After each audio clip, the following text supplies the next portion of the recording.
Radio. Oh, relax radio.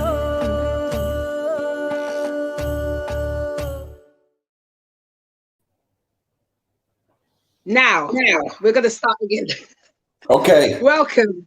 I want to introduce myself again. My name is Jazzy, and today is my first day doing the streaming radio. I want to introduce you to my first guest, whose name is Ubuntu, which means I am because we are. He is in charge of the leadership program for African and Caribbean young people. And today he's going to come in and tell me more about what he does and what he stands for. Welcome, Ubuntu. Greetings, give thanks, and thank you for inviting me to be here, Goddess Jazzy. It's an honor and a pleasure. So thank you for having me. Thank you. So tell me about where it all started. Where it all started.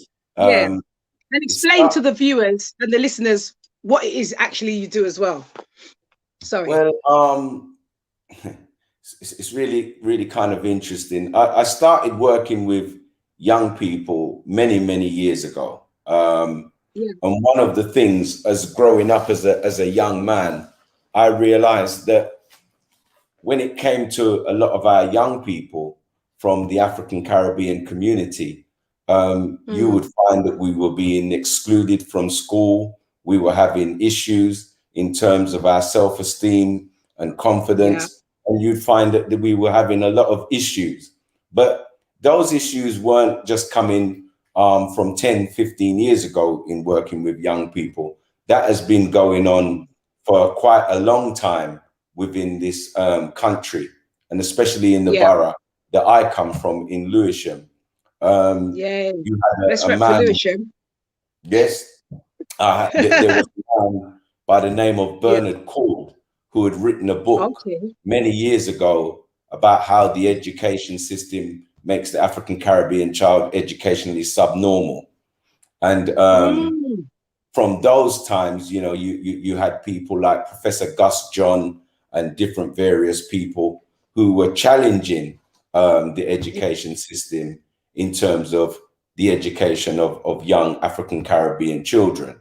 And so bringing it kind of up to date, you will find that there's a lot of issues in our community in relation to our African Caribbean children. And growing up as a small child,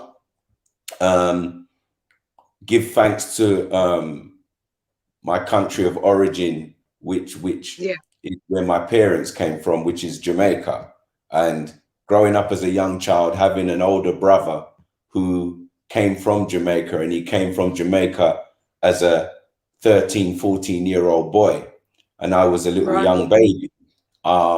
I was influenced very heavily by the music that he brought with him. So when he came from Jamaica, he brought You Roy, I Roy, you name all those old time Jamaican artists that were singing particular things. And the particular songs that they were singing as a child, I was always thinking, why them man saying them things? Because I'm born here in Britain, in England. Being born here, yes, parents played their music at home and things like that. But when my brother came with all this kind of roots and culture kind of music, and I'm thinking, why them man saying them things? And, you know, it took time to kind of really get to grips with some of those things. And for example, growing up and listening to songs when I was going out raving and things like that, and exposed to people like Burning Spear and all those culture, the Ethiopians, all of those kind of roots and culture groups that were singing particular songs. And, you know, you would hear things like Christopher Columbus is a damn blasted liar. And when you hear them kind of songs as a youngster, I used to think, Christopher Columbus is a damn blasted liar. Did you used to sing it out loud? I used to sing it out loud, not understand it. If I would sing, if I sing it, everybody might run off. So I don't want to really sing it. But it just really basically But I says, used to sing it. Did you used to sing it out loud when you were no, I younger, never but used never to sing it understood out it? loud. You never did? Yes. Well, I tell you the honest truth, if I'm being honest, Yeah, go on. when that tune came on in a dance, everybody was singing it. Everybody Yes. was singing it. We were singing to the chorus line, Christopher Columbus is a damn blasted liar. And But I didn't understand it. I didn't understand what it meant. I just sang it, you know? I think a lot of us But you, just sang yeah. it and never really Mm, looked behind it because, you know, we were too busy as young people, yeah. rub up on our kind of thing there. And we get into the dance up with one another and Yeah. more interested in dancing with the woman and dancing with the man than necessarily That's what is it. the man telling you in the tune. So Yes, indeed. those kind of things really fascinated me, and it led me to kind of really kind of do some research into it and look at what they was talking about. But when I say what they were talking about, the first thing I used to have to do is start where I was coming from. And as a child, I grew up listening to my parents talk about Jamaica, back home, where they come Yes. from. And when they talk about back home, and you know, my dad used to say, you know, up in a maroon town where them come from and all them kind of things. And I'm thinking as a child, Maroon Town? What's that? What does it mean? What does Yeah. that mean? So, you know, you hear things as a child, but you don't really understand it. But as I was getting older, I'm questioning Yes. what's going on in the country in which I live, because I grew up in a time where you had a lot of kind of issues in relation to National Front. Man. And Yep. yes, I and remember. I went to school where, you know, you had people who were members of the National Front as a child, and if you didn't know Yeah. how to fight and defend yourself, dog, yam your supper And run fast. and run I used to fast. run fast at New Cross, man. I used to run fast and lock the door. You remember you locked the door? I used to bolt it down Clifton Rise and bolt the Absolutely, door. Honestly, absolutely. So crazy. those times were frightening times. Yeah. But you know, we were a lot more cohesive as a community them time, because you had to learn to Yes. stick together, you know, Yes. because if you didn't stick together, you had to make sure you're walking in twos and threes and fours, because that Yeah, way absolutely. you felt safer. But you know, growing up thinking to yourself, you know, people calling you black this, black that, your crew, Yep. your wall, all of these kind of things. And Nigga. I'm thinking, Yeah. you know, what is it that black people have done so bad Yeah. that people want to call you these kind of names? And as a So you was child growing up, inquisitive at a young age. You was that inquisitive to find out what these very much words so, meant. very, very much so. You know, why is it that we're being attacked? Why is it that we're being called all these different kind of names? And, you know, being born here, yes, you hear about your Caribbean roots where your parents come from, but they don't necessarily know how to tell you the historical narrative around where they come from as a people from the Caribbean. And you think to yourself, boy, you know, we're being hounded and disrespected, but you know, at the same time, you had to learn to fight, because if you didn't learn to fight and defend yourself, you could find yourself in a big problem. And it's funny, you know, sister Goddess Jazzy, because you bring me back to a time when I remember myself also in primary school. And Tell me about it. when we was in primary school, and I never forget, there used to be this young white child. His name was Richard Ficklin, and he You used to remember his wear, name? he used to wear some thick glasses, and his eyes were massive inside the glasses, and we used to laugh all the time about how he Yeah. looked strange. But the funny thing was that when we was in class, he could answer every question.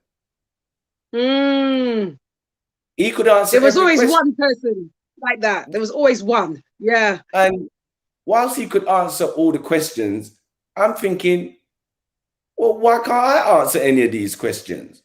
Not Man, I understanding feel it. that Yeah. he was a European child while I was an African child.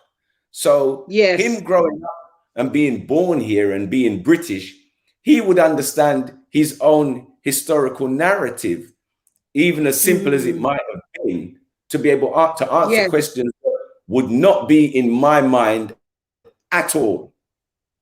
And so it led me to think, is there something wrong with us? Why Yeah. we can't answer those kind of questions that they're posing in school?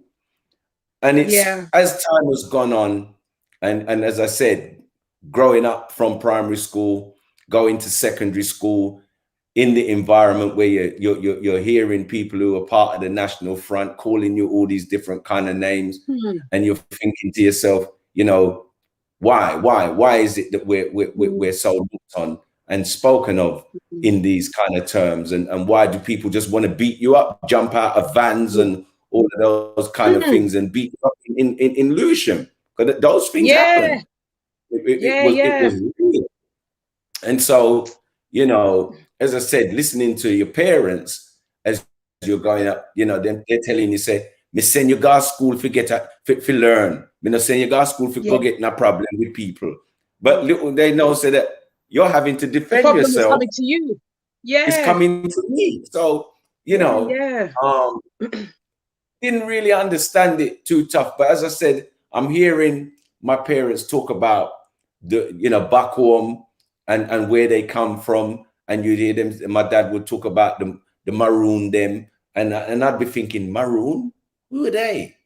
What's that? And I remember specifically, Sister Jazzy, we went down to an uncle of mine's house down in New Cross on the Love Lynch Close. And Oh my gosh. I know it well. I used to live and there. I them used to live time in Deptford. the Love Lynch Yeah. Close. I used to go down there Yeah. because my dad used to give me the partner money Oh to my carry down gosh. to my uncle's Yeah. house. And there were times when I used to have to go down there to take the partner money. You would see Millwall football team having a football match, and you used to see Yeah. hundreds of white people walking down to go to a football match, and that was quite frightening because Millwall at Yes. that time was a very frightening place, It was. especially Indeed. with the environment, as I said earlier on, that you were having to live in. But going back to my uncle, whose name was Uncle Roy, and I used to go Okay. down to Uncle Roy's house, and I remember one day specifically, when we went down to my Uncle Roy's house. That was my brothers and my dad and my mum. He took us down. We went to go and visit my Uncle Roy and his wife and children. And my dad, when we go in there, my dad said, want to sit down in the chair and keep on yourself quiet.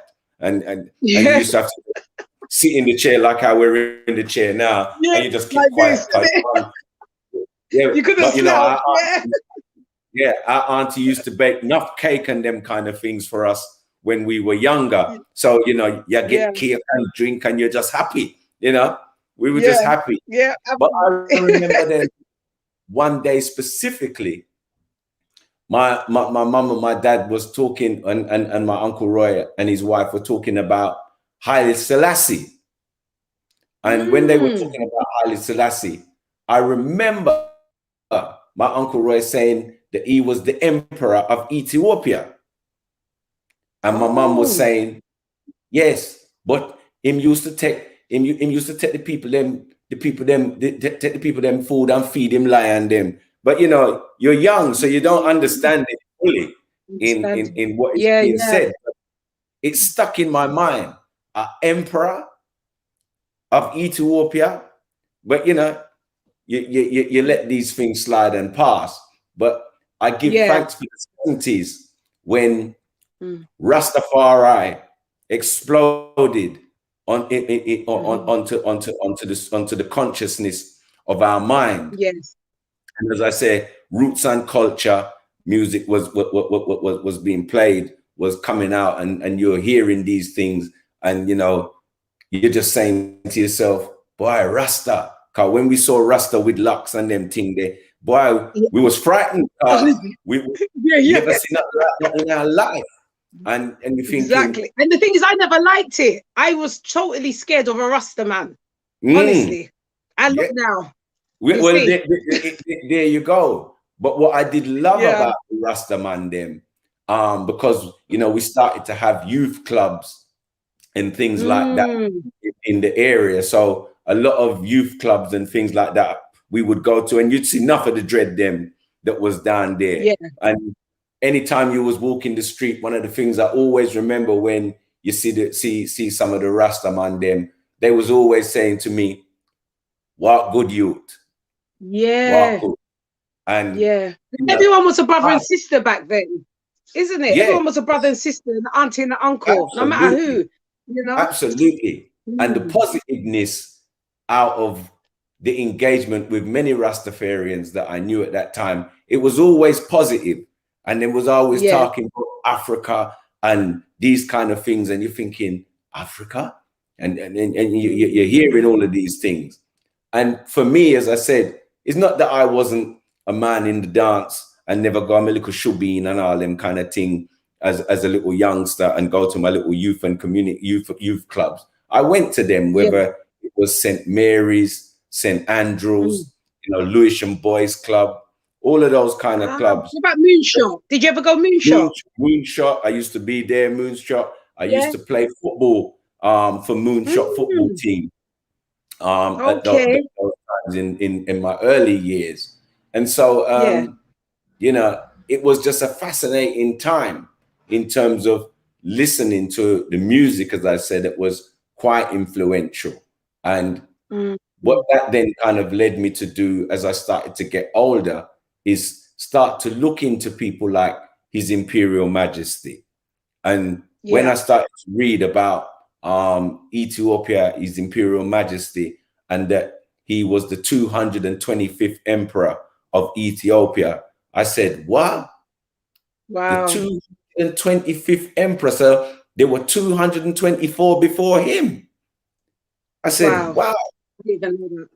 That is something that I wanted to find out more about.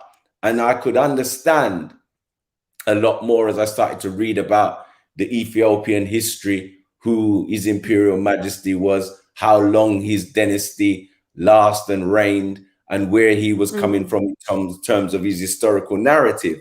Now that started to give me a very much different understanding of myself as a young Black child, because now I'm seeing that, you know, we've got people who represent we, and that fact, you know, helped me to understand certain things, and then learning all where in the did you same go time. to find this information from, Ubuntu? Where did you look to seek this research?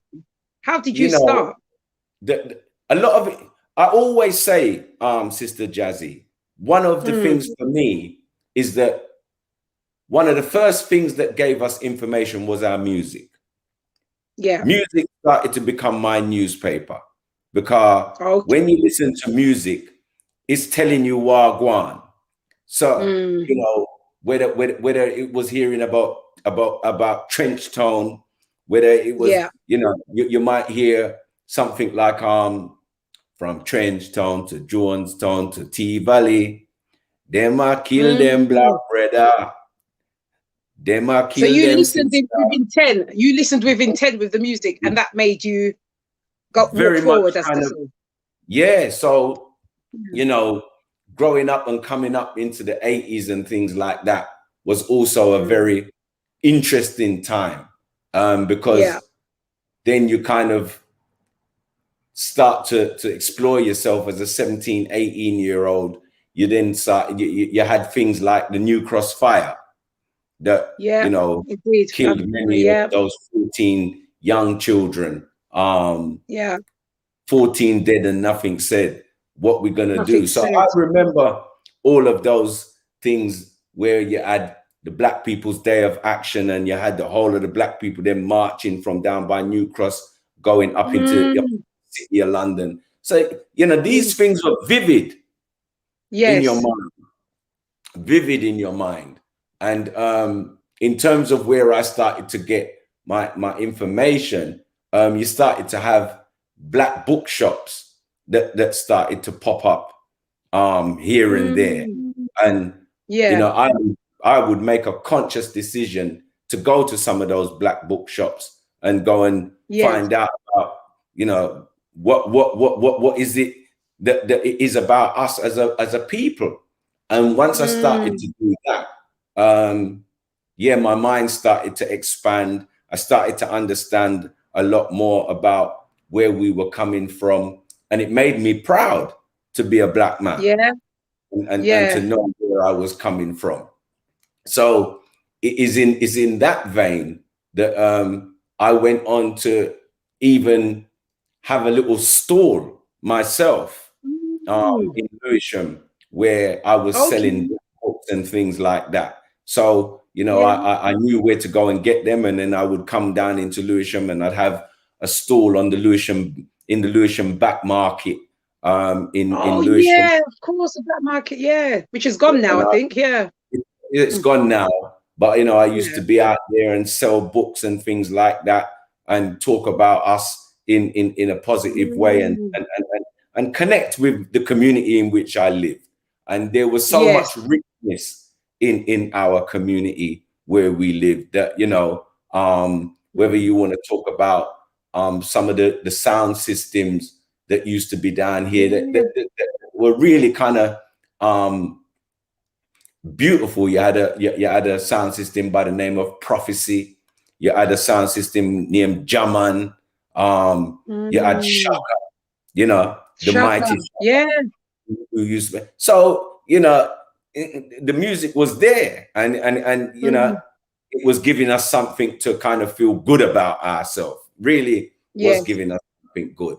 And so in being able to kind of come through that era, and then having a bookshop and things like that, selling books and things like that, that really kind of made me really feel good about sharing that kind of information. But when you try to start sharing that information, even some of your own people think, say, boy, him gone mad. Him a talk about all this and that, and the boy I lost, the boy I lose him. Like this? Why are we like this, Ubuntu? Why are we like this? You know? Why? I just need to know, why are we like this? Why can't we be proud of you doing something, me doing something, someone? Why can't it be a chain reaction like that? Well, I'll never understand. Well, you see, beloved, what it is that when you're coming under colonial rule, and you have to start understanding that the fact you live in England, why is it that we live in England? Why do we talk English? Where did we get it from? How did we get it? And when you start to look at the historical narrative, how England played a role in shaping the world and their involvement in what we now call the transatlantic slave trade. And the fact that they came to Africa and then kidnapped people based on Europeans coming out of a very rough and savage condition in terms of how they were developed in Europe at that time. And so when you have people like Sir Francis Drake and John Hawkins, who left from Deptford and sailed out there to travel out to Africa and start to get themselves involved in the kidnapping and enslavement of our people and transporting us around the world. And so hence the reason why my parents would have come from Jamaica, because, you know, the slave traders who got involved in the slave trade, and we're talking about England specifically right now, because Spain and Portugal were the first to be involved in enslaving African people, and Britain got into it a little bit later and really took it over on another level. And so when Ubuntu, you hold it there, my dear. We're just going to go on a quick break just to let the news come through. Then I'm going to come back. Yeah. So have a bit of a drink or something, and I'll be back. Yeah. May I have my cup? May I have my something already?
Welcome back. Thank you, Ubuntu.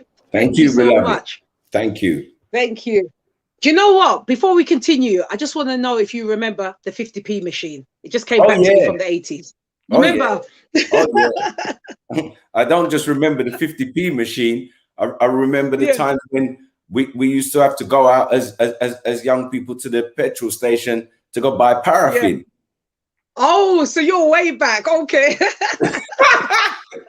Don't put me too far back, beloved. No, I won't. Oh dear. Oh, it's so nice to reconnect and remember, you know. Oh, it's just beautiful. Well, so, you know, as you were saying, it's a good thing to remember and never forget where you're coming from. So, you know, in terms of understanding why we talk English and speak the English language, that was because of our ancestors being kidnapped from Africa, brought to the Caribbean, and kept there, which for me was a plantation. In my understanding now, in how things have evolved, you know, and bringing us there and working us in order to produce goods for the Western European societies, you know, such as sugar and all of those kind of things that came out of the Caribbean islands, because these people, sugar was what you call oil now. Oil is the big thing in the world now, but back those times, sugar was the thing. But when I started to understand about how the back-breaking work that our ancestors did in order to produce goods for the Western economy, that is how they then forced us to speak their language. And as time went on, you know, you're talking about the brutalization and the mistreatment of a people. You know, you're talking about raping, pillaging, all kind of murdering. You know, that's why you can go down to Jamaica now and you can find some of those same historical places where they used to have us in garrisons and things like that, where they used to, you know, abuse the women, abuse the men. But, you know, they didn't sit down and just take the abuse. I mean, they fought back, you know. They did fight back, but we were conquered. You know, we were conquered. Make no bones about that. We were conquered as a people. And by being conquered, you know, we came under what you call, you know, English domination. And so as time developed and Europe and Britain developed, because of the whole transatlantic slave trade and the enslavement of Africans, that then fueled what you call the Industrial Revolution. And that fueling of the Industrial Revolution really set Britain on a trajectory to the development to where you see it is now. But in that question that you asked, you know, about you know, who we are and why we speak English, it's because of what Europeans, Britain had done to us. You know, I never knew that. Growing up, I never knew that. That's why I needed you today, Ubuntu, and I'm going to need you for a long time because I didn't know that. That's the truth. You know, I put my hands up. I did not know that one bit. Believe me. Well, beloved, you know, and that's the beautiful thing. That's the starting place. When you can say, I don't know, then that's the position to start to get to know. And for me, it's just the same thing. There was many things I didn't know as a child, but growing up, you know, my curiosity forced me to question and ask, you know, who we are and where we're coming from. So in terms of understanding the historical narrative around Jamaica specifically, which I'm talking about now, because, you know, the enslavement of Africans was spread right across those Caribbean islands. And, you know, we were caught up also because of what Britain was having as wars and fights against Spain and France and all of those kind of things. They were fighting their one another for dominance. And that's where we have to understand that the fight that they were having with their one another for dominance led us to be caught underneath their rule. So that's why you'll find some people speak French. You got black French speaking people. You got black people. Portuguese. All of these different languages. But this was all based on what Europeans were doing with each other for dominance. And so because those things amongst themselves were leading towards dominance, then you will find that everybody came under the rule of either the French, the Spanish, the British. And so when you start talking about the English side of it, which we can talk about, hence the reason why, you know, with the development of Britain and, you know, the world wars that came out. And when I say the world wars were European wars amongst themselves. We just got caught up in it. That's all that happened. And that is why Britain came out of those kind of things being where it is today to a large degree. And so hence our parents come in here from these wars that were fought between the Europeans, especially when you talk about the Second World War in terms of, you know, what Hitler was trying to do in playing his role in wanting to conquer Britain. You know, with the destruction of Britain based on what Hitler was doing, you know, our parents or our great grandparents, some of them fought in those First and Second World Wars, which were about Europeans fighting amongst themselves. But because we came under their domination and rule, we then ended up having to fight in those kind of wars. And in fighting those kind of wars, hence why you can say, let's jump to the time after Britain, Germany is defeated. Then you can talk about the Windrush generation. And then when you talk about the Windrush generation, hence the reason why we're born here now. And when we're born here now, we've come into what you call the education system. And the education system is going to educate you based on the premise that you're in England. And so in order to progress and succeed and grow, you are having to learn what their historical narrative is, but you don't learn about what your historical narrative is. And so when you're always being taught England did this, England did that, and everything is England, England, England, you don't believe that people ever did anything. Exactly. So, I didn't know anything until Do you know when I really realized about that and racism? When I watched Roots at school. I first watched Roots, the film Roots. I think there were 3 black children in the whole of the school. I was one of them and 2 guys. But because we were born here, there's a word that I like to use, and it's not a swear word, but it's called bastardized. Yes. You know, we've been bastardized with so much that when I realized about racism is when I watched that film and came back to school, and I totally turned against everybody in the school. I was vexed. I was like this. I was like that. I was so upset, you know, because I never knew that extent of slavery happened. I never knew because I was born here, you know, Well, and I was never told. Beloved, when you bring up that movie Roots, I remember well. And that's why I'm glad we're having the conversation in the way that we're having it, because I remember when that movie Roots and it was advertised on TV. Yes. My brothers and my mum, we all thought, what? Them going to have something on the TV and it's showing black people. Black. And yeah, I never forgot, all of us was in the front room, sitting down, waiting for the movie, this show to start.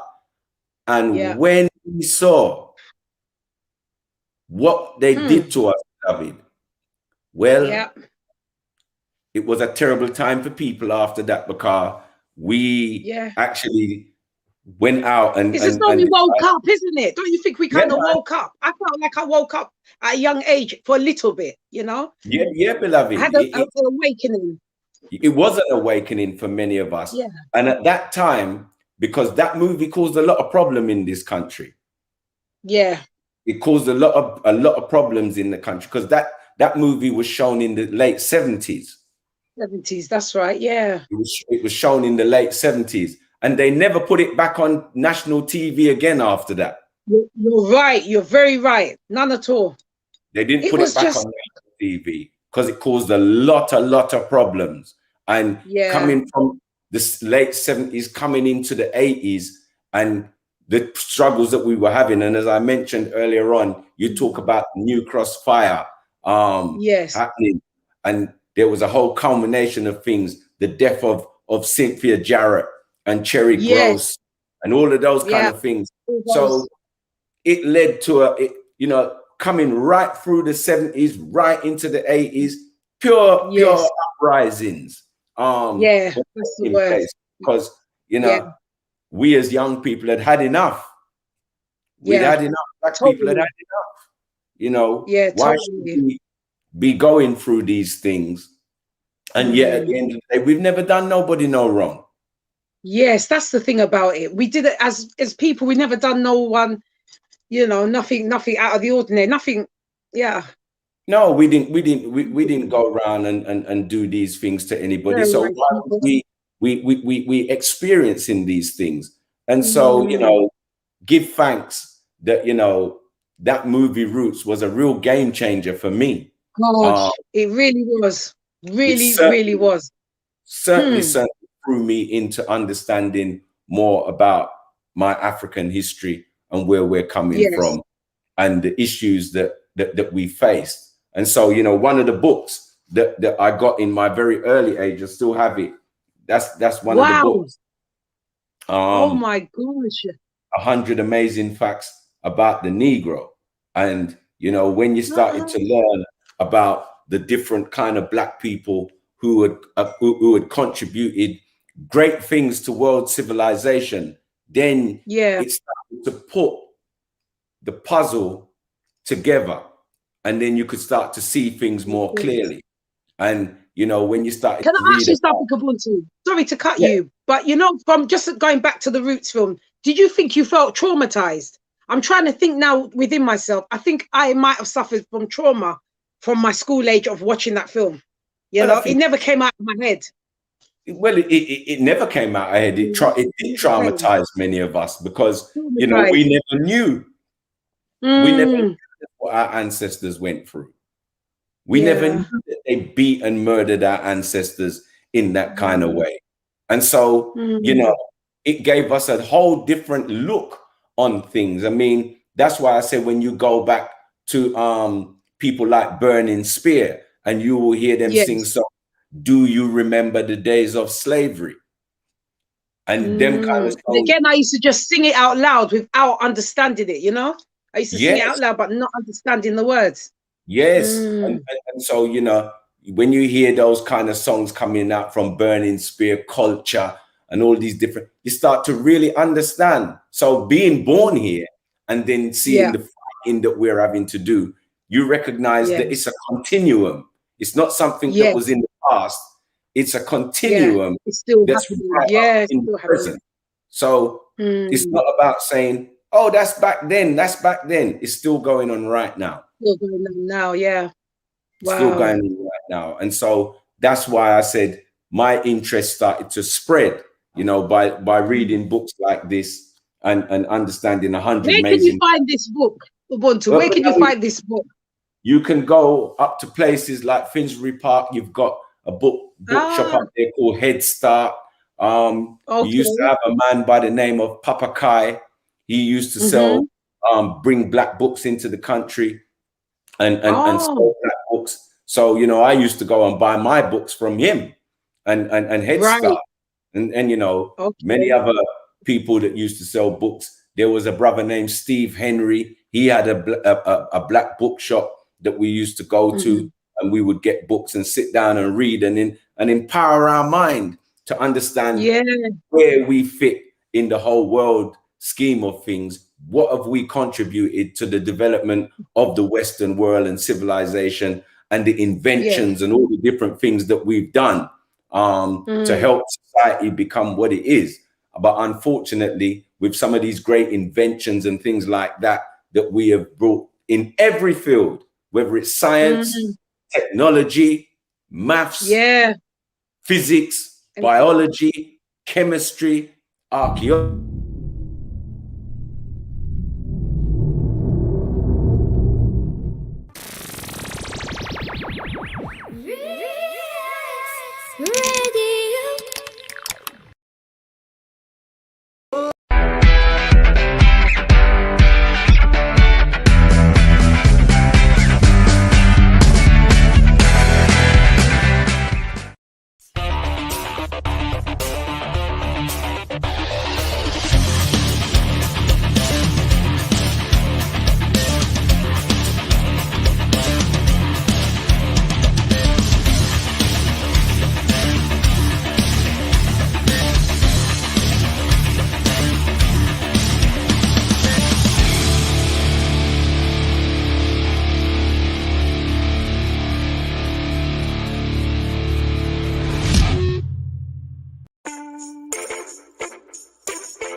Ubuntu, I'm so sorry. That was our break. I have to Yes, remember ma'am. breaks coming through, but you know, please forgive me.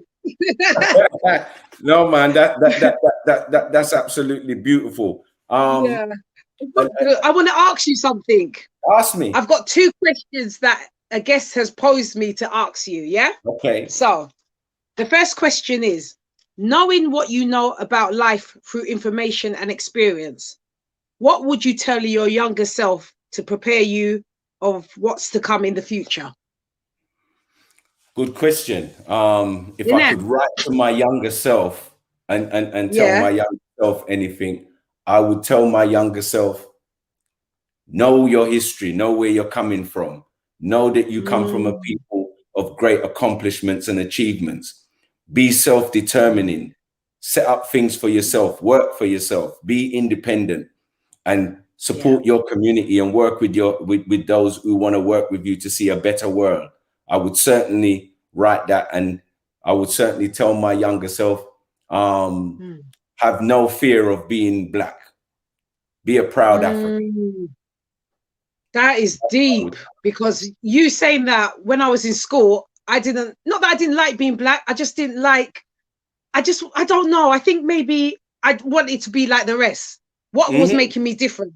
If that makes sense, you know? Yeah, yeah. I'm happy of being black, but I just was, because I was the only black woman in my primary school, girl, I was like, I think once I watched the Roots film, that's when I knew I was different. Up until then, I thought I was the same, as to say.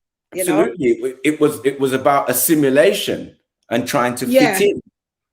Yes. I always say, I say, you're a square trying to fit yourself into a round circle. It don't go. Yes. Yeah.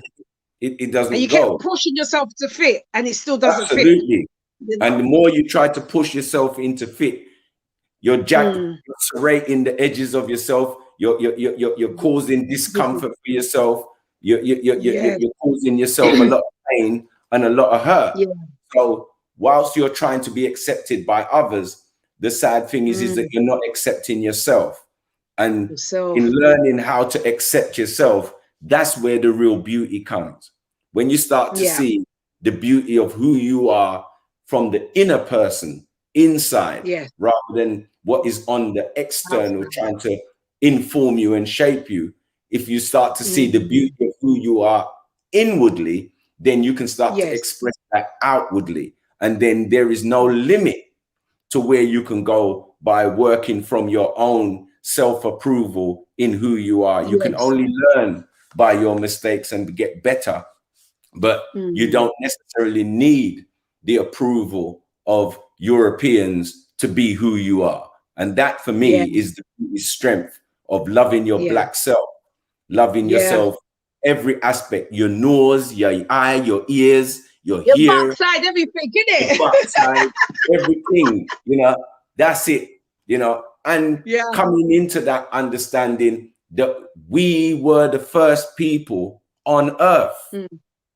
And scientists, biologists, archaeologists, whatever gist you want to talk about today in modern time, every single one of them will turn around and say, life began in Africa. So when that's telling you that life began in Africa, man originated in Africa, it don't mean the Chinese man, the Indian man, and the white man, they all originated, they was all in Africa at the same time. No, no, no, no. The reality is that there was a time the whole entire planet Earth that we live on was black. The whole entire planet. So all human beings, regardless to who they are or what they look like today, their origin is in the black man and the black woman. And that means the black man and black woman are the mother and father of every living human being on this earth. And when you start to understand that, then you recognize that you are a different kind of human being, and you shouldn't see yourself as some inferior. You're not inferior, you're superior. And because you're superior, it doesn't mean superior means that you go and oppress others. No, superior means that your origin is rooted in the origin of life itself, and that you were the first life force that came into existence. And from that life force came every other life force. And so there's an old time saying, you should honor your mother and father so that your days on the earth may be long. And so you and I, Sister Jazzy, we are coming from the oldest people on this planet. And when we start to understand that you walk in the glory and the beauty of yourself, you don't have to see yourself as less than. You see equal to, and if not more. And that's why I recognize that one of the adages that have kept us in this place where we're in is a mathematical equation, which is called divide and rule. And when you can divide and rule something, then you can have it moving in fractions. And that's what we are moving in fractions. But when you start to understand that who you are and where you come from, you start to become whole again. And we have to start to become whole as male and female. And when we start to become whole as male and female, then we can start to rebuild the family and make it whole. And the family is the basis of community, and community is the basis of nation. And that's what we've got to understand. I like that. So true. I needed to hear that today. I needed to hear that today. God knows I need to hear that today. Without a doubt. Beloved, you know, you are much more than what you think you are. That's why we're the most studied people on earth. We are the most studied people on earth. Yeah. We do things out of our own natural creative genius. Genius just comes out of us. And everybody is confounded by when they see the genius that come out of us. That's why they study us. You see? To work it out. Yeah. And that's why I say the history of us is something that we need to know, because all the things that we get ourselves in that we dominate, whether you talk about sports, we dominate that. No matter what sport it is. And if you even keep us out of the sport and you let us in there for 1 minute, next thing we dominate it. Yes. Whether it's and golf. We can make something out of nothing as well. Nothing. So they let us into golf, which is the privileged people's the privilege. You know, they allowed Tiger Woods to get into that, and he came out of the woods and then he took over the whole of the golfing thing. They never saw nothing like that in their life. If you talk about tennis, another sport, you allowed you allowed the Williams sisters to come into that. They just took it over completely. And that's not to say anybody else isn't good, but what is in you naturally is what you do naturally. That's the way we are. So whether it's in boxing, we go into the boxing, we dominate that. But they keep us in a lot of those kind of things because it's entertainment. It's entertainment. But if you look back at with the boxing, I'm not so keen on the boxing anymore, because when you look at it, that's how they had us back in the day. You know, I mean, our ancestors were like that. You know, it was all based on entertainment for Europeans. And that's why you see in the conquering of the world by Europeans, that's why they've gone and conquered Africa, and they take over Africa and then start to create their own industries and manufacturing within those countries. And then the people are poor while they get rich of the mineral resources that keep the Western world going. And that's why Africa, which is the second largest continent on the earth, that with all the minerals and resources that everybody needs, if we took over and took control back of the land, because land is power, because everything that you need to survive comes from the land. Your food comes from the land, your housing comes from the land, your manufacturing comes from the land. Everything you need comes from the land. And so if somebody can make you landless, then they become the power broker, while you then become nothing more than the recipient of whatever it is that they're creating. And that's why I say, when Africans decide that they want to control their destiny and look after themselves for what they need for their own families and future, then we will rule the planet again as we once did. You can't allow someone to come in your fridge and take out food. That's how I look at it. You cannot, I can't come into your fridge and take out food and go. So how can you go to another country and just take it like that? How? And it's allowed, you know? Well, I don't know. We have to wake up fast. We do have to wake up fast. And I think we are waking up very fast. And our rise does not necessarily mean the demise of anybody else. It just means we're going to have a new world in a different way, where it will be based on justice, freedom, and equality. And that is what it needs to be. A world based on justice, freedom, and equality, not based on race or any of those things. And so for me, when you and I start to understand those things, then we can start to look at how we invest in one another as male and female, because the first thing we've got to reclaim is the mind. Yes, you're right. 100% right. Yeah, without a doubt. That way, when we start to reclaim the mind, then we start to see each other in the right way that we should see each other. then I don't just see you as some sex object. You don't just see me as just some physical thing that look nice because I got a six-pack, and therefore then, you know, all of a sudden now that's what relationship is based upon. It can't work like that, beloved. The woman is the cornerstone. She is the cornerstone of civilization. And if you mistreat the woman, then you're going to have a mistreated and a degraded civilization. But if you elevate the woman, then you're going to have an elevated civilization. You're going to have an elevated life that you're going to live. And we need to have an elevated life. We must. You see? We can't do this alone. We can't fight this battle alone. No, and that's why I say understanding ourselves inwardly. Take a personal ownership of who you are. When you start to understand that you as a woman are so valuable, there is no amount of money in the earth that can pay for you. None. Because you bring forth life. And that life, if you've got an elevated, educated, knowledgeable woman, and when I say educated now, you know, that don't mean with certificates and degrees and things like that. I don't mean in that way. When you have an educated woman who loves her black self, loves who she is, understands her physiology, her biology, and what she's made up of, and how she brings forth life, then you won't become man's plaything anymore. And then man will recognize that he himself is not somebody's plaything. He is the originator. He is part of the originator of the heavens and the earth. He's a ruler.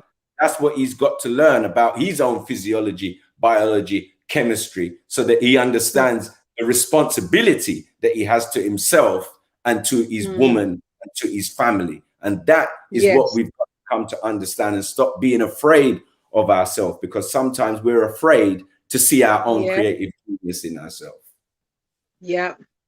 Wow. So that's how I look at it, beloved. I love it. Wait a minute. I just have to see if I have to go for a break. 1 second, Ubuntu. Hold on tight. Hold on. Let me see. You know, I have to keep it real. So I'm getting to learn it. So in 2 minutes, I'm going on a break. But I'm working with you. Ubuntu, I'm working with you, beloved. Good. I love it. Look, I've got another I want to ask. No, I'm going to ask you this after. Not yet. There's another question from another listener. They're asking me, what led you down the journey to becoming an essential part of Black youth leadership? Was there a specific reason? The specific reason, and I can go back from my childhood when I started out working at 16, and I got myself involved in the building trade. I didn't like the way I was treated in the building trade, and I wanted to work for myself. That's what I wanted to do. I wanted to work for myself. I didn't want to work for anybody. I wanted to do things in my own right. And as a youngster coming up, I did set up a little business in woodwork with my best friend at the time, whose name was Junior Brown. And we called our organization at that time JD Kitchen Fitters. Why pay more when you can pay less? And we would fit kitchens in people's houses because we did kitchen fitting. What age were you when you done that? What age? I was about 19, 20. That's real 21. Good, you know, to have known at that age to have done that, you know, that's really good. Yeah, because you see, even within the working place at that time, there was racist practices that I experienced. And, you know, I fought back because I wasn't one to sit down there and let nobody take no liberty with me in that kind of way. And as a 16-year-old, when I got into my apprenticeship in woodwork, I remember I did something wrong, and the foreman was supposed to be there supervising me, and he left me, and I got something wrong. And when I got something wrong, he came and shamed me in front of the whole of the people in the workplace. And when he shamed me, I lost it. And when I lost it, if it wasn't for another brother that was working there, he came and grabbed me and took me away and said to me, no, don't go down that road. And that same foreman that I'm talking about. His name was Peter Watkins. The funny thing, I've got to jump back to really get that part right. When I started my apprenticeship, they sent me to go and be a trainee estimator. That's where you had careers office. And so they sent me to they sent me to a place called Victoria Joinery to become a trainee estimator. And I met this man at 16. His name was Jack Newstead. And when I went and met him in the office, he said to me, son, you don't want to be a trainee estimator. You'll be in the office, it's hot and sticky, and you won't like it. But follow me over into the yard.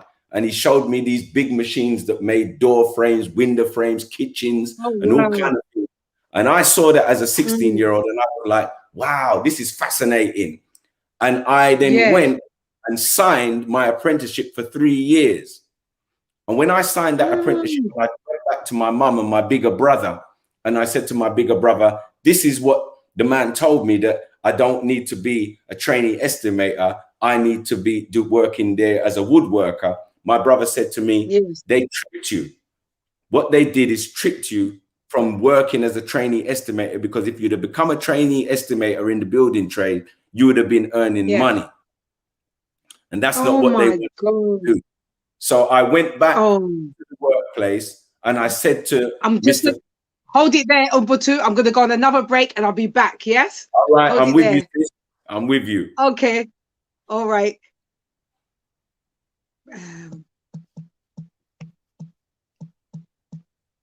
Please. Oh, dear.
Okay.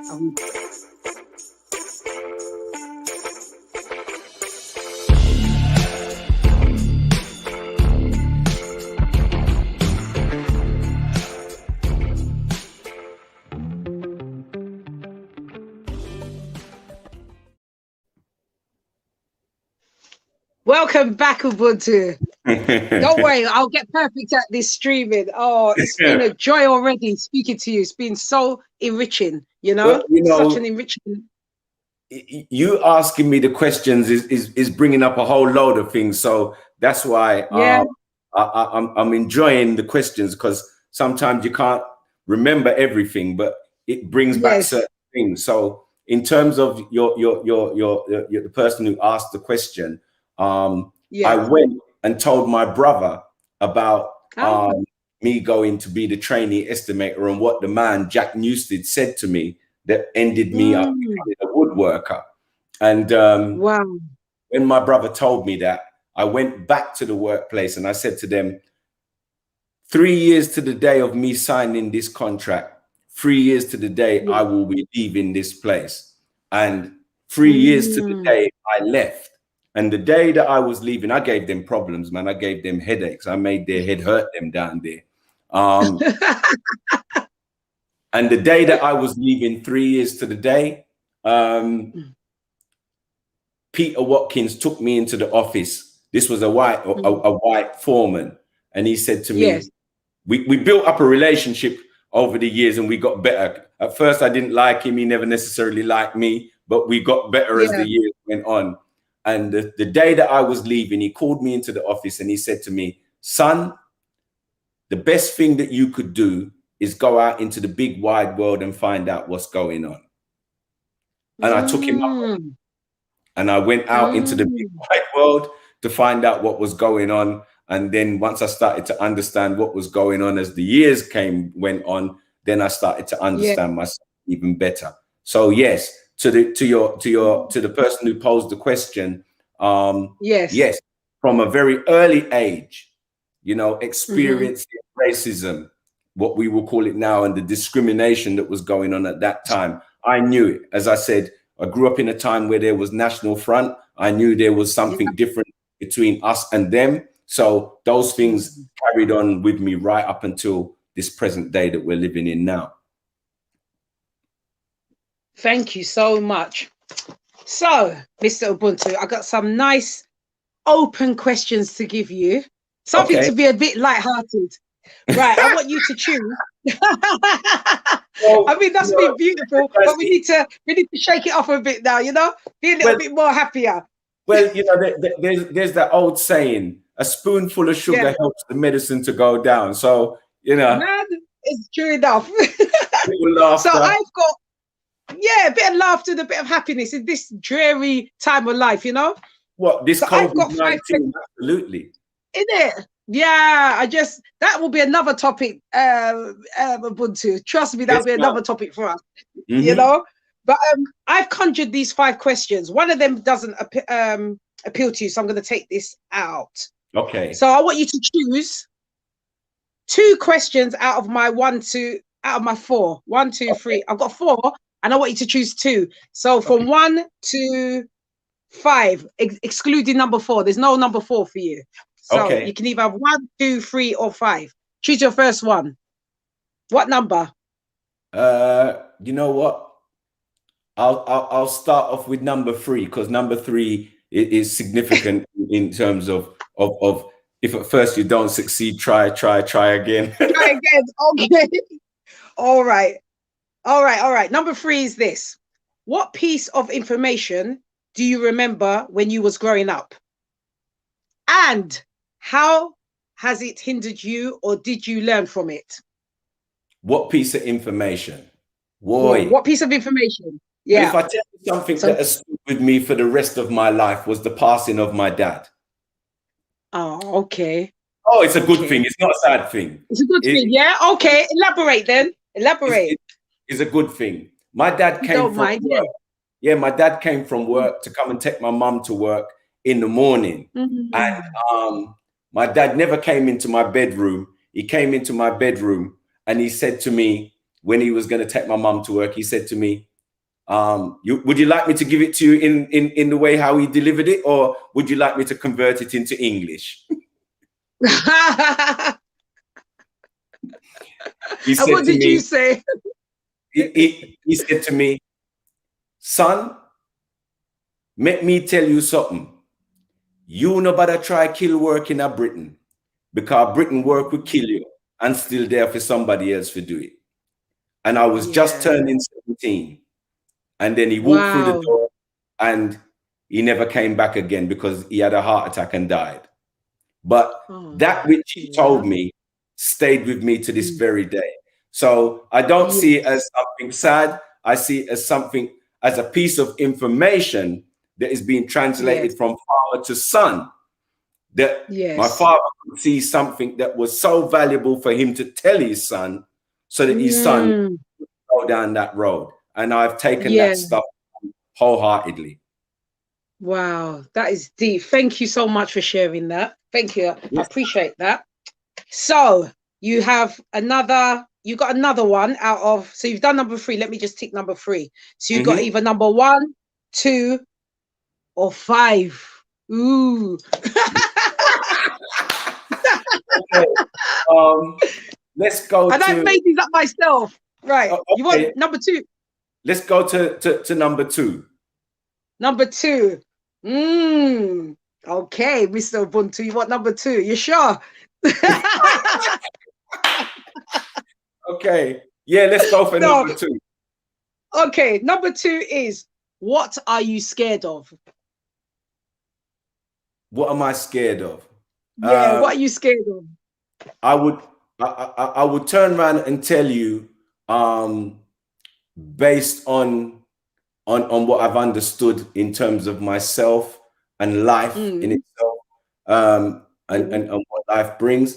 I'm afraid of man nor beast. Oh, that is an answer and a half. I thought you was going to say like a spider, because I'm scared of spiders, but you're afraid of man nor beast. Let me just mull that in my head a moment. Hold on. Well, let me add to it, Yeah, so that it will kind of give another flavor. Yes. So I remember as a youngster, you have the Fox and Firkin in Catford. Yeah, that used to be a place yeah. we run in a particular kind of way. You used to have a lot of National Front people used to go to that Fox and Firkin. Oh, is it? That we used to have to run for our life when we passed there to get home. And then you've got the little cemetery just as you on the right hand side as you cross the traffic lights. And we ran across that cemetery, and I ran all the way home. And I told my dad how we were chased by National Front, and we ran through the cemetery. And my dad said to me, "Son, have no fear of the dead, because the dead can't do you nothing. It's the living." That's right. Yeah, that's right. I like that answer. I liked it so much that you need to have one more question for me, like that. All right. So you've answered number 2, and you've answered number. I want you to answer. Yeah. Anyway, so you either got 1 or number 5. 1 or number 5. Yes. I've answered 2, 3. 2 and 3. Yeah. All right, 4 doesn't apply to you. 1. I'm going to leave number 1 number 5. You're going to go for number 5? Yes. Okay, Mr. Ubuntu. Number 5 is this. Natural hair or not natural hair, and why? So all the listeners out there, whatever you choose, you need to give me your why. Natural Maybe it's hair, both. Without a doubt. Give us the steps why. Give us the steps why. The reason why. Because some people out there are not enjoying having their natural hair. So maybe you'll be able to enlighten, enjoy our natural hair because we're in an environment that we've got to conform to fit in. And so in trying to conform to fit in, we will do what it takes to try and ease the pressure off whilst we got to go into those environments, having our hair in different ways so that it's a little bit more acceptable. But in terms of natural hair, for me, I love the styles that you can do with natural hair. And when you look at some of our ancient African sisters and some of the way that they used to braid their hair and do the different styles, and they can really do it in different ways. And some of those hairstyles have different meanings. And, I love it. I love that stuff. I love when our sister can do up their hair in a natural way and style it in a natural way, whether it's an afro, whether it's in plaits, China bump, or you want to do it in intricate styles. I love all of that stuff. It makes you stand out. It really puts you in a different place. Regality, I love it. Regality. Let me write that down. I like that word. I have to nick it. So that's all my questions. Yeah, that is my questions that I've asked you.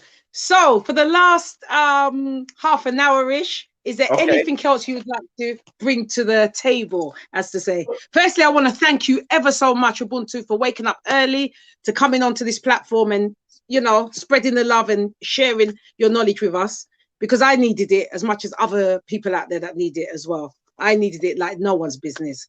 Well, beloved, I think all of us need it, and all of us need to stop being afraid of being who we are. And I think the more we accept who we are through knowledge, not allowing someone else to determine what it is that they think is appropriate in order for them to accept us. But we must first learn to accept ourselves. We are beautiful, man.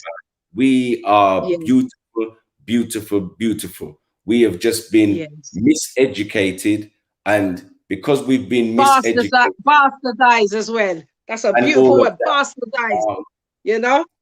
And there's a with the there's a TV, saying, with this, that. Mm. yes, there's a saying, he who prescribes the circumference of your education.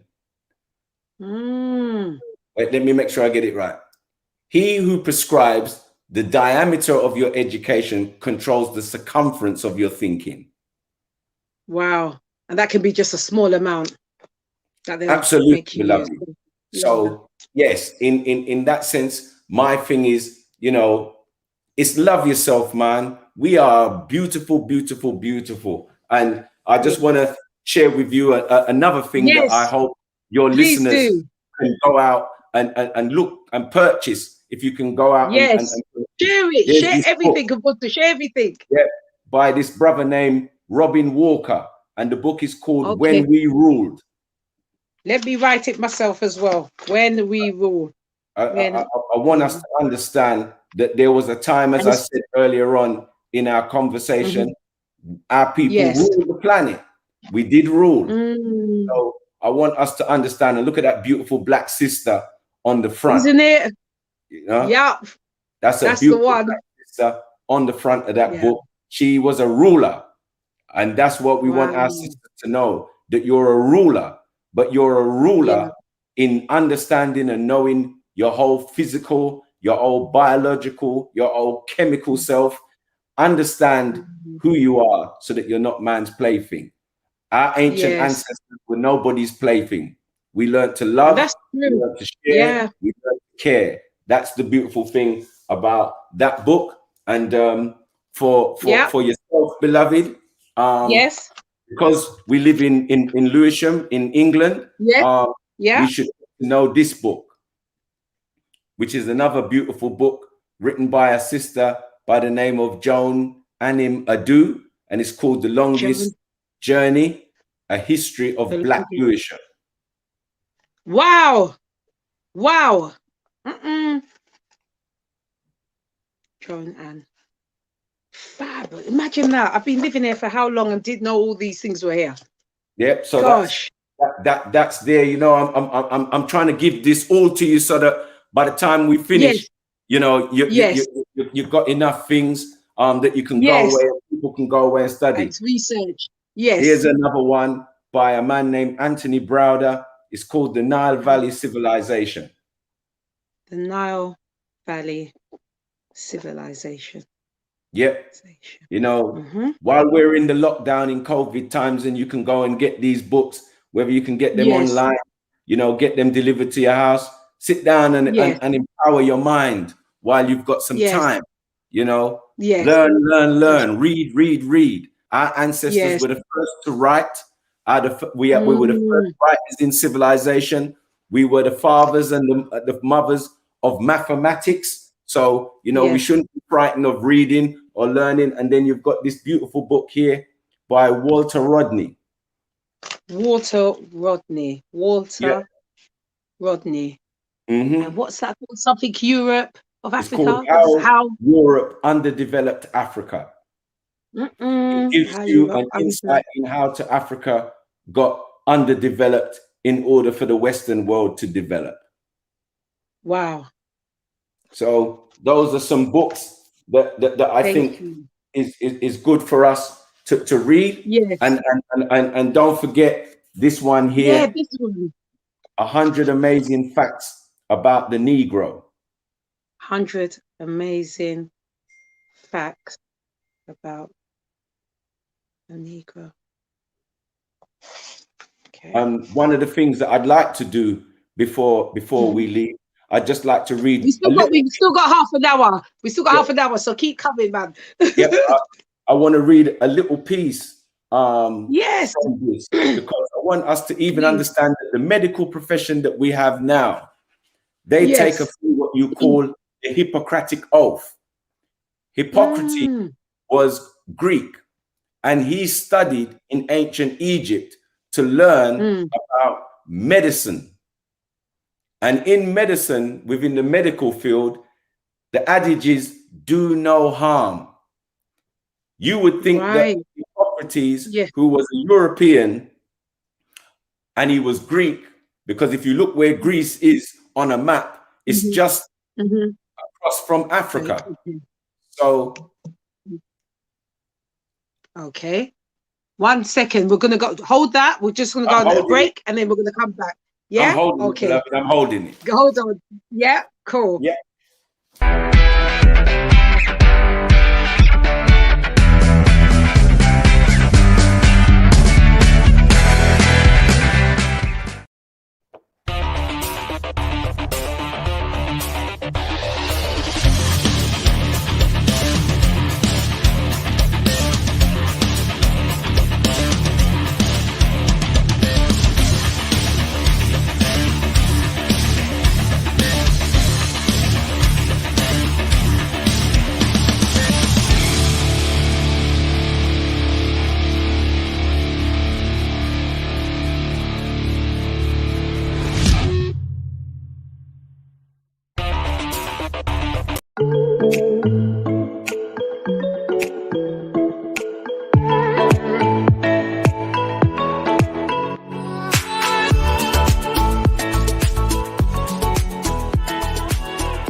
Welcome back, Ubuntu. Thank you for your time once again. I appreciate you very, very much. And I'm looking forward to hearing your piece now.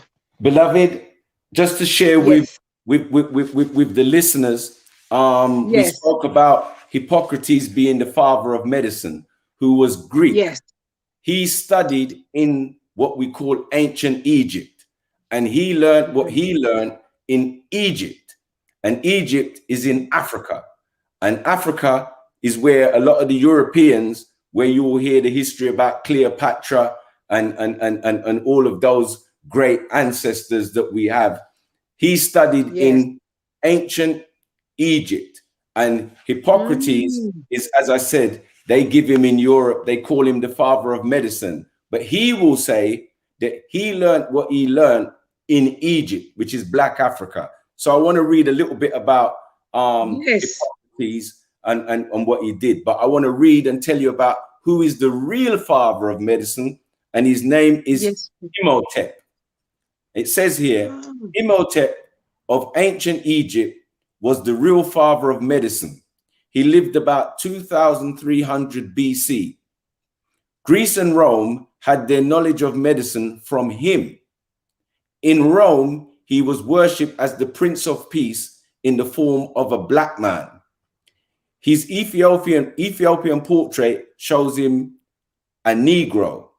Imhotep, also prime minister to King Zosa, as well as the foremost architect of time, the saying, "Eat, drink, and be merry, for tomorrow we die," had been traced to him.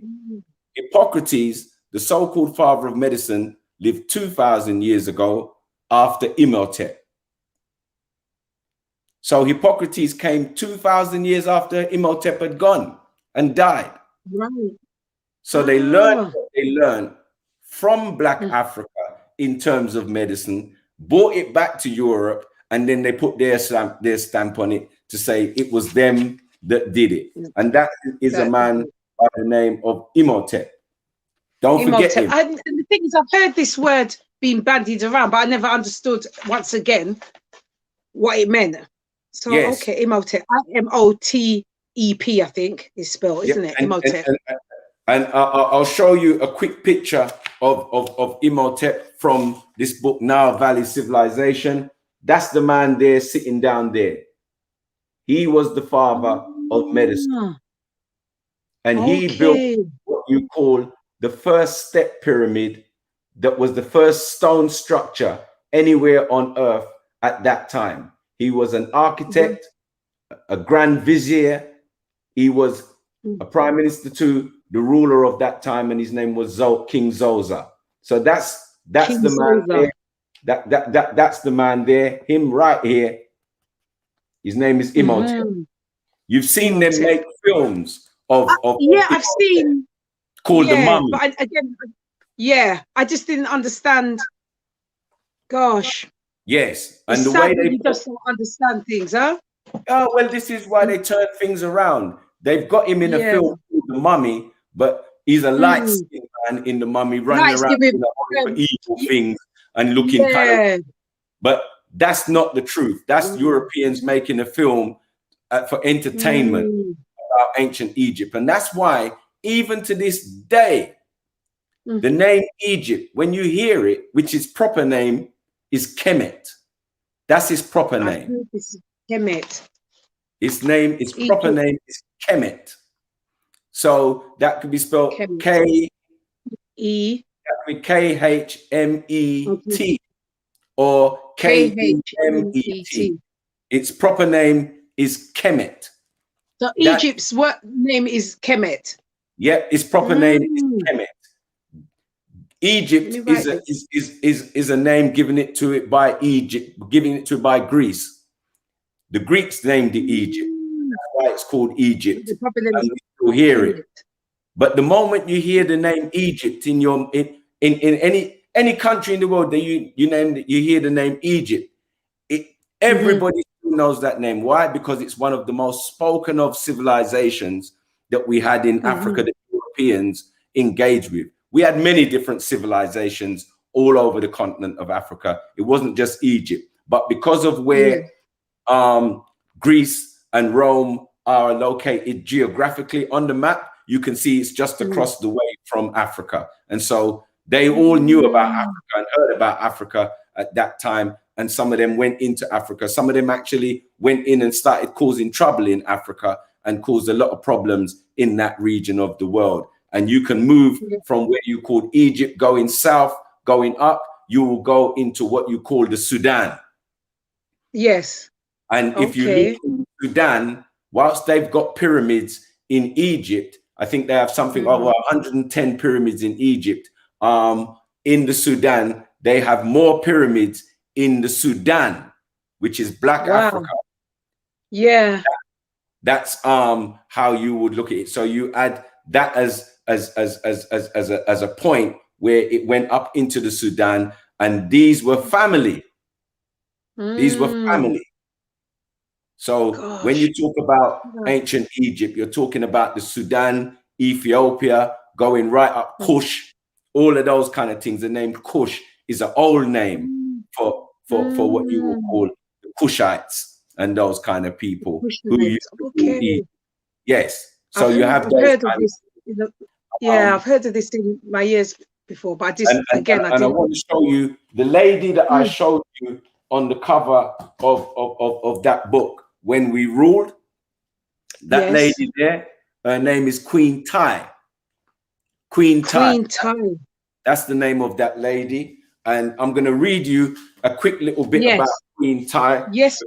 Here she is again in the book. Oh, she's, That's her there. And she's beautiful. And real black and beautiful. Real shiny black and beautiful. And I'm telling you, beautiful. Yeah. So it says here, Queen Here Ty represents an attempt by some to dissociate African people from Egypt history. Queen Ty was the wife of Amenhotep III and the mother of Amenhotep IV, who is what you would call Akhenaten. Akhenaten was the man who brought in that concept of one God. That's where that concept of one God. And so it says here, the photo above is a popular image of her, which clearly illustrates her African features. That same lady, her son was Akhenaten, and Akhenaten's son is one of the ones that you know in the world that is quite famous, and we've all heard of that man by the name of Tutankhamun. Oh, right, okay. So That's who you're looking So at. that's the dad. Okay. Yes. Akhenaten's father, and Akhenaten Carmen. Ah, yes, so that's where look at it's that. so that's why Wow, that's really blown they me away. Wow. been tied. And if you go out into the British History Museum, you might even Yeah. find them have things of Tutankhamun in there, the boy king Yes. who was buried in gold. So we never just chow our people down in the ground like how you see us chow us down in the ground now. No, man. Yeah. Those our ancestors were buried in refinery, beloved. Refinery. So That's sometimes you deep, might man. wonder why we like gold, because Yeah. gold was things that we wore. We had it in our clothes. We had it as part and parcel of us. So, you know, understand gold has a great relationship to us, and nothing more than people came into Africa to come and steal the gold, take gold from us, and all of those things. And hence why you have people like the great King Mansa Musa, round about the 13th century, who made a trip from Mali to Mecca in order to do pilgrimage and have Hajj at Mecca. And as he was traveling, he had over 60,000 people with him, and animals carrying gold. And as he got into Cairo, he handed out big chunks of gold at that time. And when you're talking around the 13th century, bringing history a bit closer, when you're talking about the 13th century, well, 13th century, our brothers and sisters on that particular part of the world, they were big doing things. And Europeans heard about places like Mali and Timbuktu, because places like Timbuktu, people were coming there to learn. I thought Timbuktu was a made-up word. You know, I used to hear it. I think when my mum used to curse me and say something Timbuktu, I never knew that actually existed until you got older, you know? Yes, Timbuktu, where people traveled there to learn and sit at the feet of our ancestors to learn about the sciences, the cosmos, what was going on in the universe, mathematics, all of those kind of things. Timbuktu was a great civilization, and Mali. And so when we talk about people like King Mansa Musa, he gave away so much gold when he got into Cairo on his way to Mecca that it destabilized the economy of Cairo for 10 years. Wow. Because he gave away gold. And that's the beauty of some of the historical narratives around our people. So yes, I hope that beloved was informative and give some benefit to your listeners. With my is it another break? One second, Ubuntu. I can't hear now. Yes, ma'am. Oh, I don't know what's happened here. I think it's break. Have they done it? I can't hear. Can you hear me? I can't hear you. Can you hear me, Ubuntu? Can you hear? I can hear you. I can hear you, beloved. I can't hear you. How comes I can't hear you? It's so. I don't know. It's gone low, yeah. And I don't know how to turn this up now, you know. Right, let me just. Okay, 1 sec. Let me see. I'm just gonna write to. I can't hear. I can hear you. You can hear me. I can't hear you one bit. I can't hear. I'm just writing to the station manager. 1 second, please.